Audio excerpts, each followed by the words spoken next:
హల్లెలూయా! దేవునికి స్తోత్రం.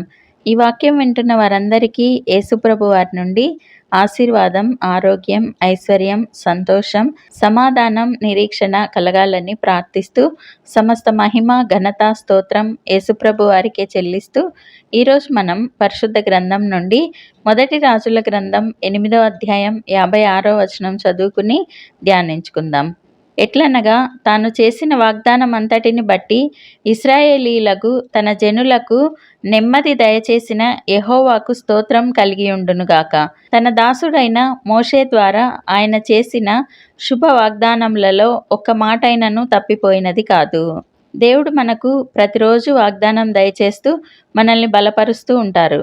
మన జీవితం పట్ల తన ప్రణాళికను తెలుపుతూ కొన్ని వాగ్దానాలు మనకే నేరుగా కానీ, దైవజనుల ద్వారా కానీ, దర్శనాల ద్వారా కానీ వాగ్దానాలు ఇస్తారు. అవి కొందరికి వెంటనే నెరవేరచ్చు, కొందరికి కొంత సమయం పట్టచ్చు, ఇంకొందరికి ఎక్కువ సమయమే పట్టవచ్చు. కానీ నెరవేరటం మాత్రం తప్పకుండా, నిశ్చయంగా, ఖచ్చితంగా జరుగుతుంది. ఇశ్రాయేలీలకు దేవుడు వాగ్దానం ఇచ్చిన పాలు తేనెలు ప్రవహించే కానానుకు చేరటానికి చాలా సమయం పట్టింది. కానీ ఇశ్రాయేలీలు దేవుని ఎంత విసిగించినా ఆయన వాగ్దానం తప్పకుండా వారికి వాగ్దాన భూమిని దయచేశారు. బానిసత్వం నుండి విడిపించి ఆస్తికర్తలుగా చేశారు. ఇది ఉపమానం ద్వారా తెలుసుకుందాం. రమ్యకు వివాహం జరిగి 2 సంవత్సరములు పూర్తయి 3వ సంవత్సరం జరుగుతూ ఉంది. ఆమెకు పిల్లలు కలగలేదు. గర్భఫలం కోసం దేవునికి మొర్ర పెడుతూ ఉండేది. ఒకసారి పాస్టర్ గారి వద్దకు వెళ్ళి గర్భఫలం కోసం ప్రేయర్ చేయండి అని అడిగింది. దేవుడు ఆ దైవజనునికి ఆమెకు మంచి కొడుకును అనుగ్రహిస్తాను అని ఆమెతో ఆ విషయం చెప్పమని బోధించారు. వెంటనే ఆ దైవజనుడు ప్రార్థిస్తూ, అమ్మా, దేవుడు చెప్తున్నారు, నీకు మంచి కొడుకును అనుగ్రహిస్తారు అని చెప్పారు.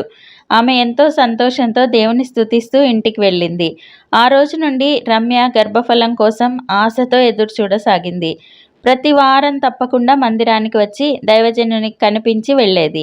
అలా సంవత్సరం గడిచింది, 3 సంవత్సరాలు, 5 సంవత్సరాలు గడిచింది. ఆమె మందిరానికి క్రమం తప్పక వచ్చేది, దైవజనునికి కనిపించి వెళ్ళేది. ఆమెను చూసిన ప్రతిసారి దైవజనునికి చాలా ఇబ్బందిగా అనిపించి, దేవా, మొదటిసారే ఆమెకు కొడుకు పుడతాడు అని చెప్పించారు. ఇన్ని సంవత్సరాలైనా ఆమెకు గర్భఫలం కలగలేదు.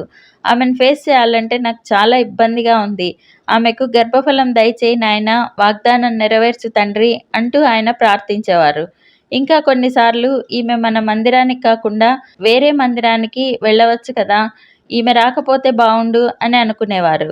ఆమె మందిరానికి రావటం వదల్లేదు, విశ్వాసం వదల్లేదు. అలా 10 సంవత్సరాలు గడిచాయి. అప్పుడు దేవుని కృపలో ఆమెకు గర్భఫలం లభించింది. మంచి పండంటి కొడుకుకు జన్మనిచ్చింది. మొదటి వారమే మందిరానికి వచ్చి బిడ్డను చూపిస్తూ సాక్ష్యం చెప్పింది. అప్పుడు దైవజనుడు, అమ్మయ్య, దేవుడు వాగ్దానం నెరవేర్చారు, నాకు ముందు హాయిగా ఉంది, ఈ సహోదరిని చూడలేక చాలా ఇబ్బంది పడేవాడిని అంటూ ఆయన దేవుణ్ణి స్తుతించారు. యెహోషువ గ్రంథం 21వ అధ్యాయం 45వ వచనంలో యెహోవా ఇశ్రాయేలీలకు సెలవిచ్చిన మాటలన్నింటిలో ఏదియూ తప్పి ఉండలేదు, అంతయు నెరవేరెను. మోషే ద్వారా ఇశ్రాయేలీలకు వాగ్దానం చేసిన యెహోవా దేవుడు వాగ్దాన ప్రకారం దానిని నెరవేర్చారు. ఏ మాట తప్పకుండా అన్నీ నెరవేర్చారు. మనకు దేవుడు వాగ్దానాలు దయచేస్తూ ఉంటారు. అవి నెరవేరటానికి కొంత సమయం పట్టవచ్చు, కానీ తప్పక నెరవేరుస్తారు. మన ఉపమానంలో తెలుసుకున్న రమ్య 10 సంవత్సరాలు విశ్వాసం విడవక వాగ్దానం పట్టుకుని ప్రార్థించి పొందుకుంది. అలాగా మనం విశ్వాసం విడవక ఓర్పు కలిగి ఉండాలి. కొందరికి వెంటనే కూడా నెరవేరవచ్చు, కొందరికి కొంచెం ఆలస్యమైన నిరీక్షణ కోల్పోక వాగ్దానాలను ఎత్తిపట్టి ప్రార్థించి పొందుకుందాం. ప్రార్థన చేసుకుందాం. ప్రభువా, దేవా, సర్వాధికారి తండ్రి, మీ పరిశుద్ధ పాదాలకు వందనాలు, స్తుతులు, స్తోత్రాలు నాయనా. మీరు మా జీవితాల్లో జరిగించిన మేలులన్నింటికీ వందనాలయ్యా. దేవా, మీరు చేసిన వాగ్దానాలను తప్పకుండా నెరవేరుస్తారని మరొకసారి వాగ్దానం ఇస్తున్న తండ్రి, వందనాలయ్యా. మేమందరం నిరీక్షణ కోల్పోక ఓర్పుతో ఉండులాగున శక్తిని దయచేయండి. ఈ ప్రార్థనలో పాల్గొనేవారు మీరిచ్చిన వాగ్దానాల నెరవేర్పు కొరకు ఎదురు చూస్తూ కష్టాలలో, కన్నీళ్లలో కూడా విడవక ప్రార్థిస్తూ ఉన్నారో ప్రభువా, ఈరోజే వారికి విడుదల దయచేయండి. వారికి సమస్తము సమకూడి జరిగించండి. వారి కుటుంబాల్లో నుండి వ్యాధి లేమిని తీసివేసి స్వస్థత సమృద్ధిని దయచేయండి. గర్భఫలం లేక ఎదురు చూస్తున్న వారికి ఇప్పుడే గర్భఫలం దయచేయండి. మేమందరం ఈ దేశానికి ప్రపంచానికి ఆశీర్వాదకరంగా ఉండులాగున ఆశీర్వదించమని నజరేయుడైన యేసుక్రీస్తు నామంలో ప్రార్థిస్తున్నాం తండ్రి. ఆమెన్. మీకేమైనా ప్రార్థన అవసరతలు ఉంటే కామెంట్స్లో తెలియజేయండి. మేము మీకోసం తప్పక ప్రార్థన చేస్తాము.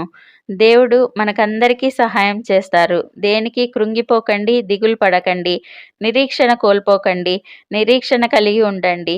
Thank you Jesus. God bless you.